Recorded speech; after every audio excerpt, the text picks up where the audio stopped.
धर्मांतरण के मामले को लेकर के इस समय की बड़ी खबर हम ब्रेक करने जा रहे हैं। एक के बाद एक तमाम जगहों पर छापेमारी की है यूपी एटीएस ने। इस समय की बड़ी खबर रिपब्लिक भारत पर हम ब्रेक कर रहे हैं। कई जगहों पर छापेमारी हुई है। इस समय की बड़ी खबर हम ब्रेक कर रहे हैं। कई जगह बताई जा रही है, दिल्ली यूपी समेत कई जगह बताई जा रही है जहां पर इस केस को लेकर के छापेमारी हो रही है। एटीएस की छापेमारी दिल्ली यूपी में कई जगह पर, कलीम सिद्दीकी के ठिकानों पर भी छापा पड़ा है। कई आपत्तिजनक दस्तावेज मिले हैं। धर्मांतरण के लिए फंडिंग से जुड़े हुए कागजात भी बरामद हुए हैं।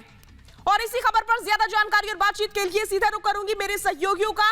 अंजू निर्वाण मेरे साथ जुड़ चुकी है, साथ ही साथ मेरे साथ अखिलेश भी जुड़ चुके हैं। अंजू, इस समय आपके पास ग्राउंड जीरो से क्या अपडेट है? जी बिल्कुल शाजिया, मैं आपको बताना चाहूंगी कि दिल्ली में कई जगहों पर, करीब 4 जगहों पर यूपी एटीएस ने छापेमारी की है। और मैं आपको बताना चाहूंगी कि यहाँ पर अभी भी एटीएस की टीम मौजूद है। आपको दिखाना चाहेंगे यूपी एटीएस के जो अधिकारी हैं वो यहाँ पर एक एक करके अंदर जा रहे हैं, यहाँ स्टेशन, पुलिस स्टेशन के अंदर। और लगातार आपको बताना चाहेंगे कई पेपर्स मिले हैं और इस तरह के कागजात भी मिले हैं जिससे पता चलता है करीब 5 लाख लोगों का धर्मांतरण इतने सालों के अंदर कराया गया है। और जिस तरीके से ये मौलाना कलीम सिद्दीकी बहुत फेमस थे, लगातार बहुत प्रोग्राम्स में भी जाते थे, कुछ ऐसी किताबें भी वो लोगों को देते थे। और उसके बाद कहीं ना कहीं जो उनका एक माइंड वॉश करने की प्रक्रिया की जाती थी। और आपको बताना चाहेंगे कि लगातार ये जानकारियां एटीएस के पास भी थी। और जिस तरीके से धर्मांतरण को लेकर सख्त कानून बनाया गया है उत्तर प्रदेश में, उसी के मद्देनजर यहाँ पर यूपी की एटीएस की जो टीम है वो यहाँ पर 4 जगहों पर छापेमारी कर रही है। यहाँ पुलिस स्टेशन के अंदर यूपी की जो टीम है एटीएस की वो यहाँ पर अंदर है, वो कमांडोज वहाँ पर थे जिन्होंने इस छापेमारी को पूरे को उसका अंजाम दिया। और लगातार इसको लेकर कार्रवाई की जा रही है। और आपको दिखाना चाहेंगे वो पुलिस वैन, जिस वैन में ये जो जवान है यूपी एटीएस के आए, आपको मैं दिखाना चाहूंगी ये वो गाड़ी है जिसके अंदर यूपी एटीएस के जो जवान थे वो आए थे और करीब 4 जगहों पर छापेमारी की। और जिस तरीके से मौलाना सिद्दीकी एक बड़े रसूखदार मदरसे के वो कह सकते हैं कि मौलाना थे। और करीब आपको बताना चाहेंगे कि एटीएस ने इस बीच करीब 4 मौलानाओं को गिरफ्तार किया है जिन्होंने धर्मांतरण के पूरे घटनाक्रम को अंजाम दिया है। और लगातार इसको लेकर लगातार ताबड़तोड़ रेड्स की जा रही है। और दिल्ली के करीब 4 इलाकों में अभी तक रेड्स की जा चुकी है। जी शाजिया। जी अंजू, एक बार फिर से मैं आपके पास लौटूंगी। कई आपत्तिजनक दस्तावेज भी बरामद हुए हैं, ये बड़ी जानकारी मिल रही है। अखिलेश का मैं रुख करूंगी। अखिलेश, आपके पास क्या जानकारी है इस खबर से जुड़ी हुई?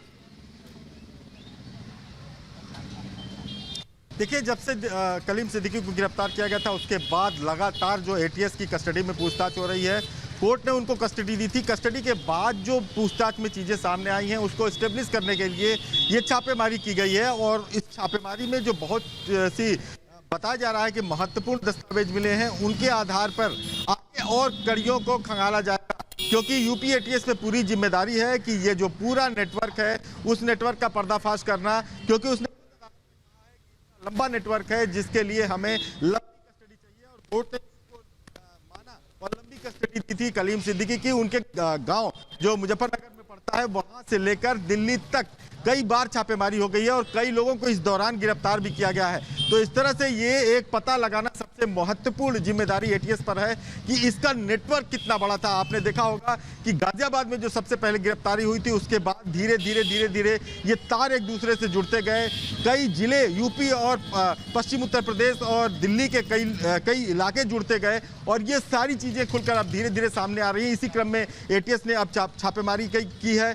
इन दस्तावेजों को खंगाला जाएगा। उसके बाद आगे भी एटीएस इस मामले में छापेमारी कर सकती है, आगे भी लोगों की गिरफ्तारी कर सकती है। तो ये एक प्रोसेस है जांच का और छापेमारी से जो सबूत मिल रहे हैं उसके आधार पर इसका दायरा आप देख लीजिए लगातार बढ़ता जा रहा है। मैं आपके पास लौटूंगी। एटीएस की टीम लगातार तमाम अलग-अलग जगहों पर छापेमारी कर रही है। जाहिर सी बात है तार खंगालने की कोशिश हो रही है। बहुत बहुत शुक्रिया इस तमाम जानकारी और बातचीत के लिए। आप नजर बनाए रखें, आपसे आगे भी अपडेट्स लेते रहेंगे।